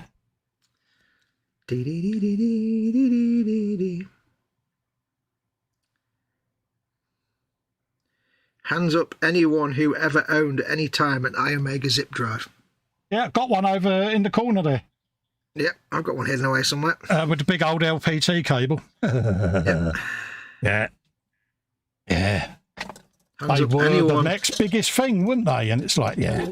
Was it 25 meg or 2.5 meg or something like that? I can't remember what it was now. 25 meg, wasn't it? 25 meg. Which, when you consider a floppy disk was 1.44 megabytes, it was like, yeah. Yeah. I still have a box with Microsoft Access 2 in it on floppy disk. And I still have a box with Netscape Navigator. God, really? Yeah. Well, I had, in the loft, I've actually got a box with about 500 floppy disks, all mint and packaged. Yeah. Mint in box, still sealed. Yeah. Because when I was doing music-y stuff, one of my synthesizers was a Roland W30, which had a floppy disk drive in it for saving your sequences and sound files, which I got in the early 90s, but by the time it got towards the end of the 90s, early 2000s, it was getting harder and harder to find floppy disk drives. Yeah. And I thought to myself, I'm going to have to actually stock up on something, because at some point, people are going to stop making them. Yeah. So I found somewhere online that actually sold stuff in bulk, and they had 1,000 floppy disk drives for like 30 quid. I'm like, that'll do. Yeah. Oh, yeah. And then I used 3 of them, and then I sold them all. I've got a box in the loft that has a little external floppy in, just in case I ever need to connect one up to a PC. I spent about a week trying to buy an external DVD drive. Yeah. Or CD DVD reader for my computer, for my PC, because I had some CDs that I needed to burn. I'm like, I've got one in my computer. Yeah. How do I rip these CDs now to get an old laptop one and put it in an external caddy, mate? Job done. That's all I use. Yeah, you're talking to me. I can't even wire a plug. Okay, I will have a look through me bits and I'll build you one. No, I got one online. I was like 30 quid. It just took me a long time to actually find anybody selling a USB CD player, CD reader. It was like, wow, really? They're that unrequired now that you can't even find them. So I got there in the end, but it was like, it took me so long. It's like nothing fell off the legacy wagon more than DVDs and CDs at all, did it? Yeah, optical media, mate. It's like, gone the way of the dodo, isn't it? It's like you can easily get floppy disk drives, but you can't get a DVD drive. It's like, really? Yeah. That doesn't seem quite the right way around, but never mind. Oh, yeah. CDRs and CDRWs, it doesn't seem that long ago that we was all running Nero burning ROM and copying optical media. God, I remember Nero. Yeah. I've got a couple of spools down on the floor, spindles on the floor. Yeah, I've got a stack down of them. There. Yeah. Well, I think it's a big stack of them, and it's basically one hard drive backup that I did in like 2002, and it's still there. Yeah. I had it recently where I hooked up the external DVD just to install a game that I had on DVD, which was Grim Fandango, and it was like, yeah, I've got the digital version on download there. Why don't I just copy that over? But yeah, I mean, I'm tempted to get that spindle of discs out just to see what's on them, but it's like from today where I literally just click on my entire hard drive contents and drag them into a USB SSD. Yes. Drag my entire hard drive, and 3 hours later it's copied across. Yeah. Going through those discs, it's like they're just CDs, so it's like CDR, so it's like I get like 2 images on a disc, and then I have to load the next disc. It's like, oh no, this is so painful. I'll never find anything. How many of you out there can remember installing Windows and your main applications, and then you'd get a copy of Norton Ghost out to clone it on the disc, so that if you ever had to do a reinstall, you could just put the Ghost disc in and do it that way. I left that to my friends to make my computers for me, so I have no knowledge of such matters. Good old Norton Ghost, whereas now I've got little drive bays that you just slot the hard drive in, just clone it straight over, done. Yeah. And again, nowadays you wouldn't have anything Norton on your computer anyway. No. Other antivirus software type stuff is available. Yeah. Just use Windows Defender. That's the job for me. That's what I do. Yeah, it's good enough. At the end of the day, it's built by the company that makes the computer. Also, we're both responsible enough not to go to dodgy websites where you pick up all kind of nasty stuff anyway. Good God, no. No. Everything is firewalled to, yeah. Oh, God, yeah. Yeah. Bobbin says, I use my 2 eModels mugs all the time and they are not scuzzy. Finger of shame for model making guru. Yeah, well said, Bobbin. Consider my scuzz. Look at my scuzz. Yeah, they are cleaned every day. You are so wrong, mate. You are so wrong. That's many years of scuzz, though, to be fair. And some of that's probably just tea staining, not even coffee. You're just... Tea staining's the worst. You're wrong in so many ways. It's on the other side from the side I drink off, so it's all fine. You what? I have to tell your mum. I've got to drop you in it. You know this. She sends her love, by the way. Oh, bless her. Stefan Lass says, I still collect CDs and burn mixed CDs for my car, even though it has Bluetooth capabilities. I've still got a CD player at one that's dead now. It's actually died. But I've not migrated to having an MP3 player in the car yet. My Monza still has the 1980s push-button cassette eject thing in it. Yeah, I had a cassette player in my cars for many years. Yeah. When we cleared out the garage a couple of years ago, there was a rotten old carrier bag in there that they pulled out, and it was full of. It had 2 crook locks, and it had like hundreds of crook locks. God, I remember them. Hundreds of ratty old cassettes in there that, sadly, some of them had copies of some of my music that I didn't copy anywhere else, so I've lost those now. Oh, some right, of the stuff yeah. I wrote. But they were like, that's wrong with the car. Because as soon as I got a CD player in the car, it's like, stop needing cassettes. Although it still amuses me every now and then, you still go down the motorway and see like an unspooled tape floating across the motorway, and you're like, trying to explain to someone the cassette and biro trick. Yeah. Yep. It's like every now and then you just see a tape, and it's like, who's still running cassette deck in their car nowadays? Do you remember splicing tapes? I used to have a little cassette splicer. No, I never got into that. Yeah, I used to splice different tapes together and different tracks. And never got into that. That was a bit more audiophile, I think. Than God, we're old. Yeah. I used to have an old Akai reel-to-reel tape deck. Yeah. I never had a reel-to-reel for normal listening. I had a reel-to-reel studio 8-track recorder for like, recording my music. But that's studio equipment, not like, normal home audio. But I tell you what, I used to get, I think they were Ampex. Oh, right, I think. 1/4-inch reel-to-reel tapes, 2 1/4 inch. And the smell, you open the packaging, got a cardboard box, you open it up. Yeah. And for some reason, they came on plastic spools, but I managed to get myself a couple of metal spools. And for some reason, they were just really, really sexy, having a metal spool for your tape. There's something about that just Teak used to do them, didn't they, with the proper metal, with the little 3 cutouts in it, and they just looked mesmerising, he says, as they rotated round. It was, So I managed to get a couple of them, and like when I was recording music and stuff and doing my composing and things, I used to make sure that the spools on the 8-track were the metal ones, not the plastic crap. Yeah. But the smell, I think it was Tiac tapes, actually. Was it Tiac? Tiac, Might be Tiac. Yeah. And you take the wrapping off, you pull that off, and you open the box, and the tape reel itself is in a little plastic bag. It smelled exactly like kind of caramel. Yeah. It was the most delightful smell. It's like when you open up electronics and you get that new electronic smell. This was new Tiac 2 1/4 inch tape reel smell, and it was like caramel. It was wonderful. I really miss that. Actually, not sure what I've done with my old reel-to-reel tapes. Yeah, I think my reel-to-reel might be up in the loft. It might be. I'm hoping it is, because I mean, I'd be quite interested, because there's some stuff that I recorded that I never mixed down to DAT, because I used to record on the 8-track, like record on the music, and then I'd mix it all down to DAT as a hard copy, and then when the computer came along, I could then transfer that to digital files. Yeah. So I've got digital copies of lots of my music, but there's some stuff that I never transferred across to DAT. Yeah. Like I did a cover version of the Terminator and Terminator 2 theme, and it was like a mixture of both. Oh, right, yeah. It started off as Terminator 1 and then eventually morphed itself into Terminator 2, a bit like, the Terminator, it morphed, you see. It was very clever in those days.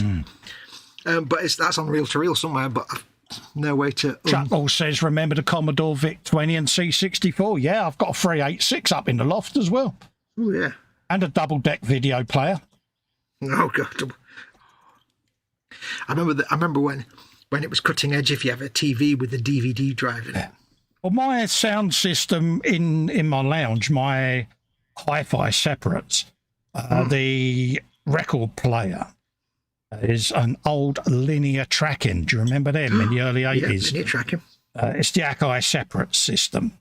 Yep. It's got the surround sound digital LCD on it and all of that lot. But the actual turntable is linear tracking, and it still works flawlessly. Oh yeah, get a decent stylus on that, mate. And Yeah, it's brilliant. And the thing with things like that, the worst you're ever going to have to do is like replace the belts. yeah, it's had a new belt and it's had a new stylus cartridge. That's it. Yeah, you might eventually have to tweak the speed a little bit, but other than that, Yeah. keep the wow and flutter down. But yeah, just new belt every now and then. You're sweet. Yeah, luckily for me, on the actual motherboard, there's a setting because it has all of the ingrained lines on there, so you can calibrate the speed of the turntable 33 and 45, so you can yeah. Because they vary over their age, don't they? And, Yeah, I've got an app on my iPhone, believe it or not, that lets me do it. It basically, one of them stroby things. Yeah, just basically the little lines on the edge of your record turntable are actually strobe lights that you use. A bit like when you're calibrating a timing on a car. Yeah. And there's an app for the iPhone that does it. And when I redone it and changed the belts, I recalibrated it, and it made a huge difference. Oh yeah. This will show my age. Guess what we had in our house when I was growing up? We had an actual radiogram. Oh, nice. Yeah, my aunt had one of them, the big cabinet with it all in. Yeah, big long cabinet. Yeah. With like a record. It was like most people won't know, it's like a turntable. Yeah. And then ours was like a turntable area. Yeah. And then a recessed bit to put all your records in, like That a tray. was it, yeah. And then next to that was like an angled, it was like there was a turntable bit there, and then like a recessed pit for your records to stack, and then here would have been an angled bit with like the radio section in. Evolved into the music centre, didn't it, in the 70s? And then on the front it had the shutter door like that. Yeah. I've got no idea what the speakers in it were. I don't remember that. I don't remember it actually ever being used as a radiogram. Yeah. It was always used as just storage. My mum's still got her hostess trolley. We've got one under the stairs. It was never ever used. And it still gets wheeled out. Yeah. Comes clattering in. Got the obligatory squeaky wheel that they all had. Oh, God, here she comes with her hostess trolley, and in she comes, and she's happy. Still works, she says. I said, yeah, I know.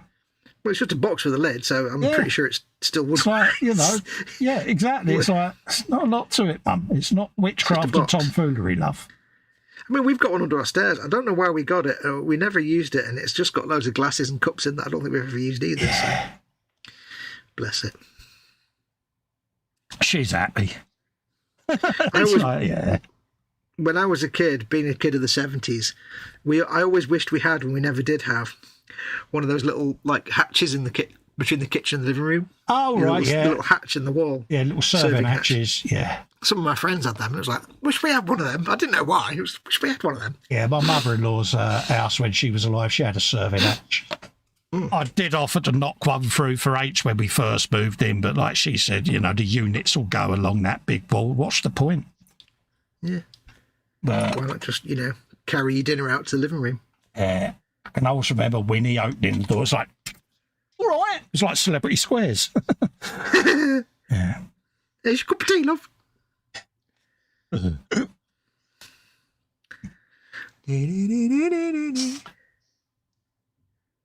Bobbins is starting to feel old now. His birthday. He's now closer to 50 than 40. Welcome to our world, mate.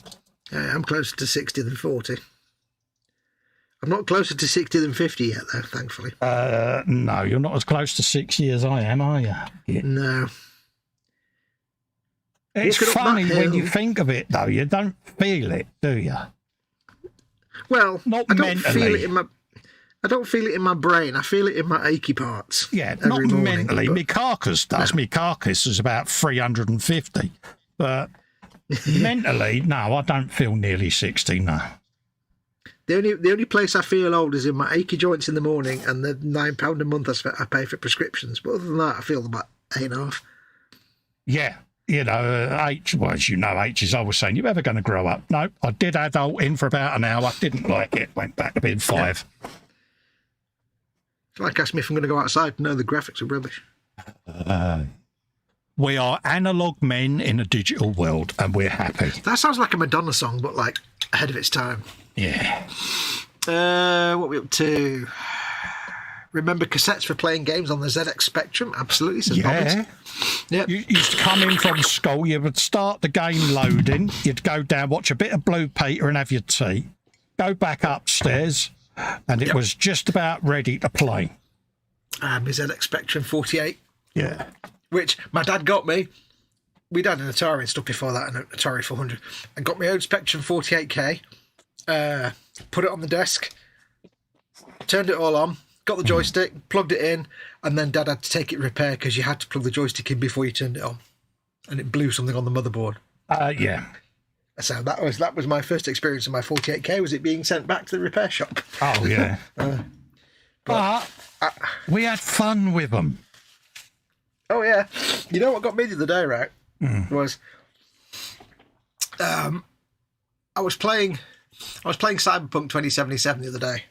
Just poodling about after the update, looking at the fantastic visuals and graphics. You know, there's the entire city rendered and people walking around, and I was reminded of being on the Spectrum and loading up a game that I think was called Lotus Turbo Esprit, but was probably called something else.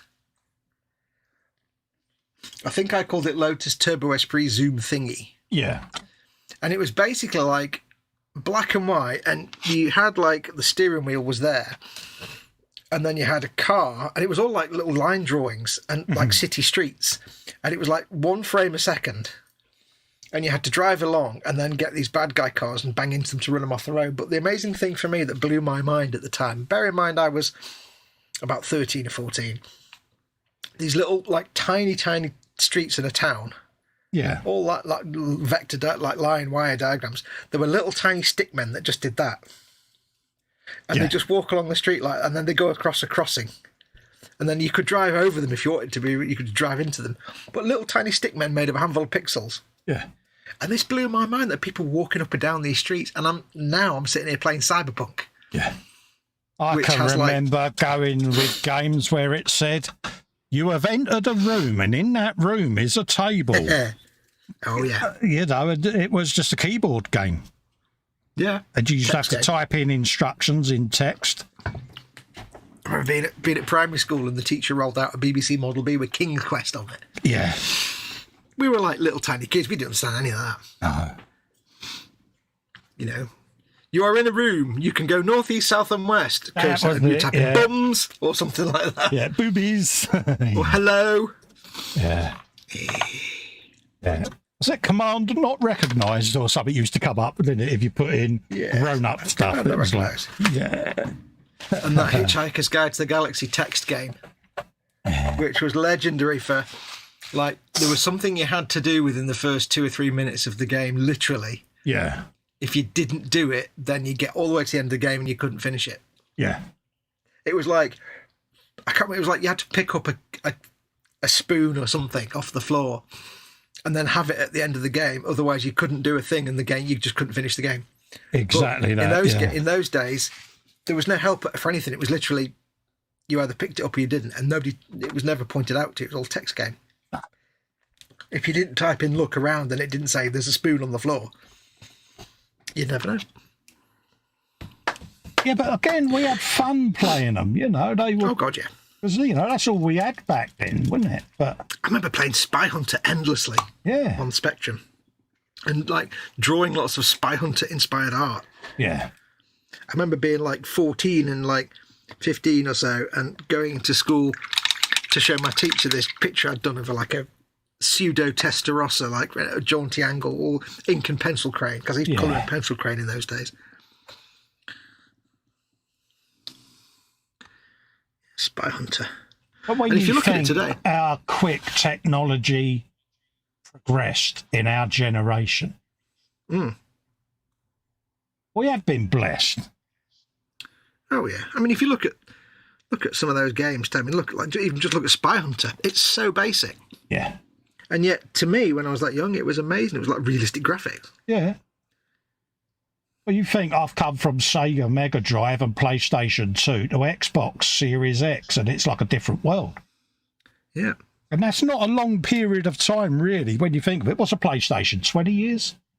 PlayStation was 1990.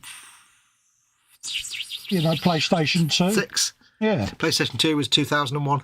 Yeah, so, 22 years. So, and yeah, when I got, I wouldn't say press ganged because I was thinking of getting one anyway. But I sounded Fox out and said, look, I'm thinking of changing from PS2. Do I stick with PlayStation or do I take the gamble and go for Xbox? And keep in mind, this is in the year 2022. Colin's like, I think I should upgrade my PlayStation 2. Yeah. So, yeah, but I'm not a massive gamer like you. I know. And I've always been a little bit backward coming forward with computer games, and my boy straight away Xbox, now he's got Nintendo, he's got PS, but straight away he was like Xbox all the way. Yep. And I didn't do anything at all. Is through the roof now with them because I didn't do anything at all. I just sat there going badger, badger, badger, badger, badger, badger, badger, badger. But it was one of those, I got pros and cons and an honest answer, and that was it. And it was, And the day I messaged him, said, look what I've got on my bench, and he saw it. It was like... There was a bit of squeeing going on. Little bits of you were like, oh, I grow up so quick. I didn't know until that point that you could actually do a happy dance with your entire body. Yeah. Turns out you can. But no, it was on this afternoon because I was doing some updates. It was like... And I must admit that Stealth Xbox rig works a treat, mate. They do what? My Stealth Xbox rig. Oh, yes, with it hidden away. Yeah, it works a treat, mate. You remembered where your Xbox was then, yeah? Yeah. It took me a while. Eventually. Yeah. I did look over to my left thinking, and then it was, yeah. You might have to explain to the good viewers what we're talking about. Claptrap, my Xbox, now lives on a pull-out shelf in a cupboard, rigged up to my extractor system and that, so, yeah. Just neatly gets put away, so it's out of airbrush range and spray booth range. And, can sit there quite happily, all protected. It's like on my right-hand side, the drawer front, when you pull it out, in there's my printer. In the cupboard next to me is the compressor, and the next one along has got the Xbox in it. So yep, it's all hidden away, so it's not in the way or getting cluttered up. I've got my plotter cutter, that's in the cupboard, so when I open that and slide the shelf forward, my silhouette cameo comes sliding out. It's happy days. Silhouette cameo sounds like something decidedly more adult than a plotter cutter. Yeah, my missus is gobsmacked because she needed to do a print job and had run out of printer ink on hers. And I said, pretty old minded. She sat in here for 15 minutes and she went, there's one in here somewhere. And I was like, oh, God, yeah, you've not worked in here, so you don't know where it is. And she was pretty amazed at the Stealth printer. Oh, yeah. And she's even more amazed at the Stealth Xbox. She's like, that is cool. And it's given me my bench back, so, yeah. Yeah. It's giving you all that free space on your bench to fill with other clutter, so now you're back to the 2 square foot working space. Yeah, I am back to the same A4 cutting mat. It's like, oh. Yeah. But, yeah. Because whatever space you make on your workbench, you'll fill it with something else. Yeah, I've got my phone and my desk fan over there at the moment. Yep. It's all stuff, actually, that I use every day that's on the bench now. My tweezer box, my water pot, So it is usable stuff. I've just got to have a little bit more of a jiggle round because I'm going to swap things that are on the left for going on the right because being right-handed. There's nothing more annoying than keep going in front of the webcam like that to get a paintbrush. It's like... Yeah. You heard it here first, folks. Colin is to have a little jiggle. Yeah, I like having a little jiggle. Yeah. He'll do that on his own channel, not on an eModels channel. Hot pants jiggle. So there's the difference between... He'll do that on his OnlyFans account. There's the difference between one side with dirty down rust, ka-chink, and the other side that hasn't had it. It just... Ooh, that's looking nice and rusty, that. Just gives it a real scuzzy, bit like your teacup. Look at them. Look at them streaks. Hey, nothing compares to my teacup. Yeah. See, I've been streaking, folks. Steady now. That's in your heads now. You can't undo that image. And then obviously on the top there, it's more washed out because it's surface rust. On a flat surface, it all just washes the tanks going forward. So it won't run down or accumulate like side rust. It will just sit there. Then I've got this is the little trick. Pockets in the corners to do. Yep. Darker stuff. Sorry, mate, I spoke over you. How dare I? No, that's right. I interrupted you. I was going to say, this is the secret to making your weathering look good, is have a story to it. Make it tell a story. Don't just splat things around. Like, you've got a whole story saying this goes down here and it runs down there. Make it tell a story and try and keep it like it makes sense. Yeah. Like yours doesn't go up, it goes down. So That's right. You'll get it accumulate and little puddles form in corners like there. So that'll be darkened down. Obviously, in the welds there, you've got a nice bit of rust. So it just brings it out. And so when people say, how do I make weathering work? It's like, well, make it tell a story and make it make sense. yeah. JC's in the chat. Evening, Colin Fox, and all in chat. Festa and Foxx. Hello, James. How you doing, me old Hey, keys? So yeah, I like this stage because I get to start creating the story behind the build. When this was first getting painted, I hit that wall that everyone hits, where it looks like a 5-year-old's painting, doesn't it?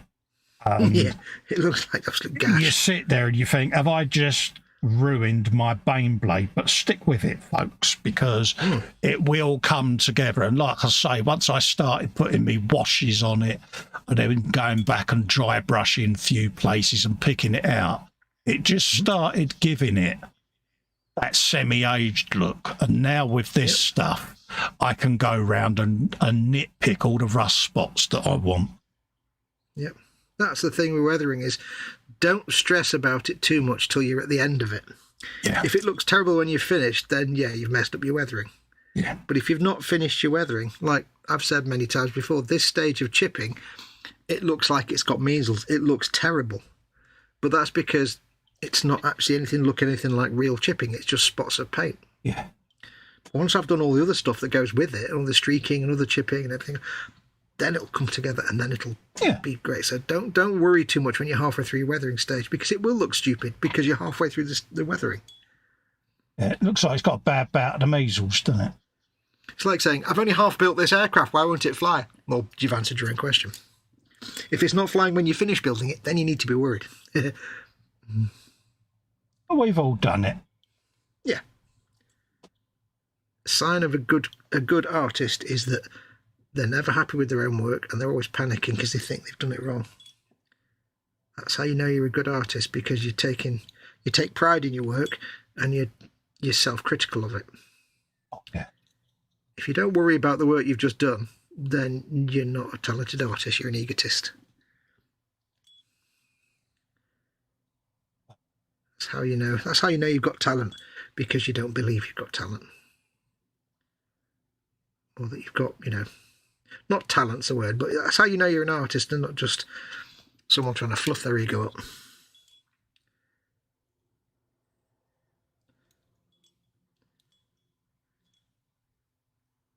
We've all seen that before.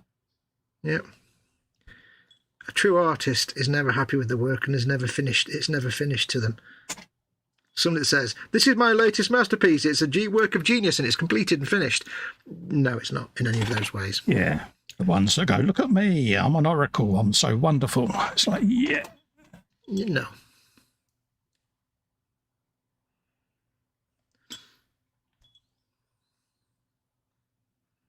I always joke, I know nothing about anything and anything about nothing. Yep. There's a weird dichotomy in any kind of art. I like that word, dichotomy. That is a good word, I'll let you have that. Yeah. There's a weird reality that when you're doing any kind of creative endeavour and you sit there and you go, oh, that'll do. It either means that you're lazy or you're a great artist. Yeah. Because when you say, that'll do, if you're not lazy, then it means you accept you're never going to finish it and never going to get it perfect, but you've reached a certain thing where you're like, you know what, I'm happy with it as it is, I'll leave it at that, because if I keep going, I'm just going to mess it up. Yeah. So you can say that'll do and not be lazy, and that's a real sign of a good artist. It's good enough. It's as good as I think I can get. Is that what you did with that cup? Well, when I washed it once. Yeah, see what I did? Well, I only washed it once, so... Got it back to your scuzzy cup, see? You see what I did? You're a scuzzy cup.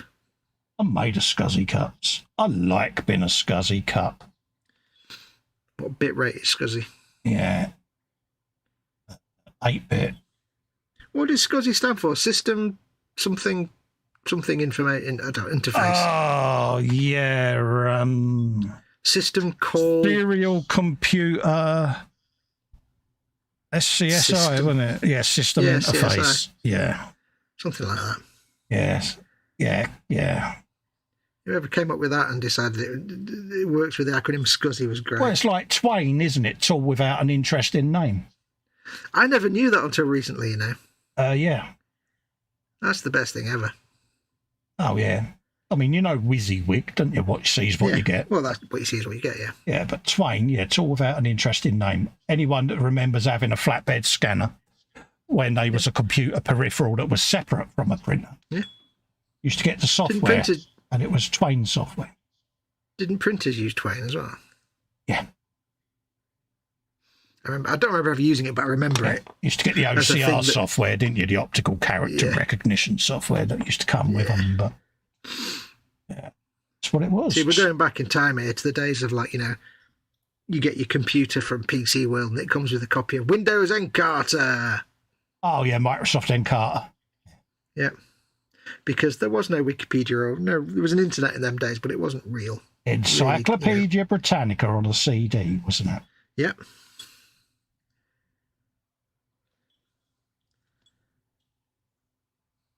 Yeah. I don't know what colours these are. The days of the SCSI drive. Oh, what fun. Mm-hmm. I only ever had one thing that was a SCSI drive, and that was to connect a CD drive to my Akai S2000 sampler. So it wasn't even computer based. It was. How many people sat there with a code 28 error and interrupt request errors and things like that? IRQ7. Yeah. I only remember them from, like, setting up Sound Blaster cards for games. Yeah. My first PC rig, Packard Bell, had a 3D Blaster Band G. There you go. God, Packard Bell. Yeah, Packard Sound Bell. Blaster type stuff. Well, Packard Hell, as they became known. Yeah. Oh yeah, my friend got Quake 2. Yeah. And he got some new sound card. This would have been in the late 90s. He got some new sound card that meant, and one of the demos was a helicopter flying around going, and then it went behind a glass window and it went the sound, and he was like, that was cutting edge sound technology in them days. It was, mate, because and then it never appeared in any game ever, because every game just used crappy MIDI channel music, and that was it. 8-bit samples. Oh yes. I remember very fondly as well sitting there and he loaded up Quake 2. And I was like, oh my God, these graphics are photorealistic. Yeah. And that's the thing I actually said about Quake 2. Yeah. You play it now, you'll be going, God, this is shonky. Well, you can get it on Xbox now. It's like, but isn't it funny how you have a fondness for games? Mine, obviously, Grim Fandango, because that was a game I adored back then, and then they did the remastered. But it's funny, I've got it on Xbox, but when you compare it to something like Cyberpunk or Starfield, Skyrim, I got me reeling off these games. I love the film noir graphics of Grim Fandango, but the playability is so basic compared to modern games. So, well, yeah, there's so many, like, control setups and things that they're taken as granted now. It's like even going back and playing the original Dark Forces, which came out in 1996, I think. Yeah. I downloaded it off Good Old Games. Oh, right. It was just the original game. No additions, no nothing. It was like original game put in a DOS box so it works. So you don't have to fart around with it, getting it to work on modern Windows. And I loaded it up, and it was like this was the days before WASD keys became norm in first-person shooters. You know, keyboard and mouse and WASD for you. Yeah. This was before that, and I loaded it up, and I went into the controls and looked at the key binding and was like, this makes no sense at all. And there was in the original, there's no way to remap the keys. Oh, really? Yeah. So I couldn't play it because it's like, I mean, I'm a console gamer, but I know my WASD keys and I'm using mouse and stuff. Yeah. But the original key bindings for Dark Forces were so weird. It was like, it made no sense at all. Yeah. It literally made no sense for the keys. They were all, and I was like, I can't play this. It's hard enough me playing keyboard and mouse, but Matt as B a controller says, jockey. Matt B's come in with small computer interface even. Yeah. Yep. A SCSI. Yeah. What was I thinking of? Oh, serial mouse is what you used to have, wasn't it? That was it. I always used to get very confused when I used to have to get like a PS2 cable for my, like say, I need to get a keyboard for my PC. Is it a PS2 keyboard? Well, no, it's from my PC. Yeah, the little connectors. Yeah. And I'd be like, well, it's not a PS2, it's a PC. No, not. Yeah, not that. Yeah. I used to get confused by that. I was a very simple brain. I've got a box that's got PS2 keyboard, mouse, that sort of thing. I think even up, I think the 386, that's got a serial mouse, if I remember rightly. But yeah. Could be. Yeah. I mean, the irony is, of all the computers I've ever had, right now I've got my replica IBM Model M keyboard, which is my favourite keyboard in the whole. Yeah. It's the best keyboard in the whole world, and it's actually the first ever USB keyboard I've had. Because up until that, even up to the last 5 years ago, I was always using like PS2 keyboards in my. I don't know what. I always had old keyboards, so I was always using like PS2 adapters and stuff. So this keyboard now is the first one I've had that's actually a USB keyboard. Yeah, but it's because they work at the end of the day, the older ones, they... Yeah. I mean, I would love a proper original IBM Model M keyboard, but it's never going to happen. Because they're worth too much now. You can't just buy them. Well, you can, but they're like hundreds and hundreds of pounds. Yeah. The price is off the radar, isn't it? Yep. The original ones. This one's made using the same dies that they bought from IBM when they stopped making them. Yeah. So it's basically an IBM Model M. It's just made now rather than 30 years ago. Yeah. I was watching a video of some guy that bought a storage unit from an old electronics company. And he opened it up and it was just crates and crates and crates of IBM Model M keyboards in perfect boxed condition, unopened.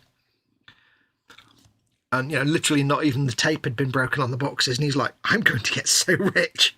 Oh, yeah, definitely. He bought the whole lot for about $1,000. And it's like, these are worth like $600 each. Yeah. Don't forget, we're coming up to 11 o'clock. So we'll be going off air in 5 minutes, folks. Yes. I shall finish painting this. I shall go and get some warm water. So clean my brush, single. Yes, I shall be doing the same. And just be 1 second. Don't go anywhere. Yeah, no worries. Feet have gone to sleep. Oh, yeah. So, quick chance to clean all the stuff up. Unlike his SCSI cup of shame, but, we won't go into that. Let's put them all over there for a minute, and I'll give that brush a little clean because it's been used on the dirty down rust. So let's grab those. Give that a little shufty. What else is very neat going collection on? of brushes there you got there, Col.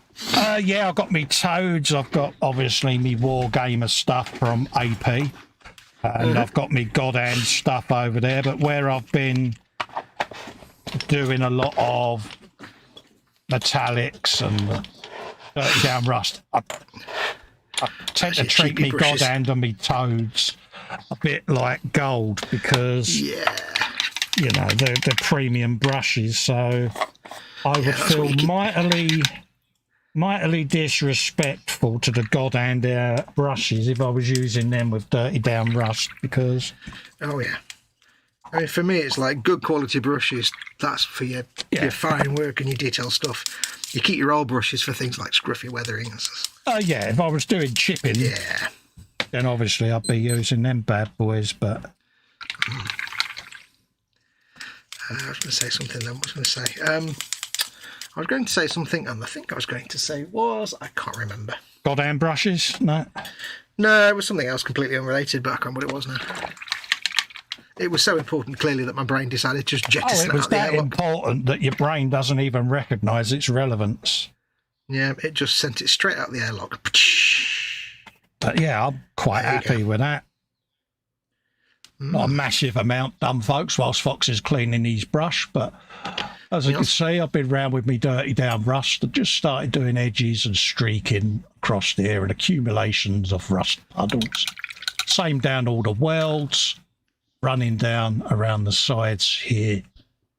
And then obviously a bit of streaking round mounting plates and things like that along the side, just to give it a bit of a Fox teacup scuzzy look. See what I did? Ooh, you can shut up. You have to watch for Colin. He likes streaking around your mounting plates. Yeah, so that's what I've been up to. Hopefully you get where I'm going with that.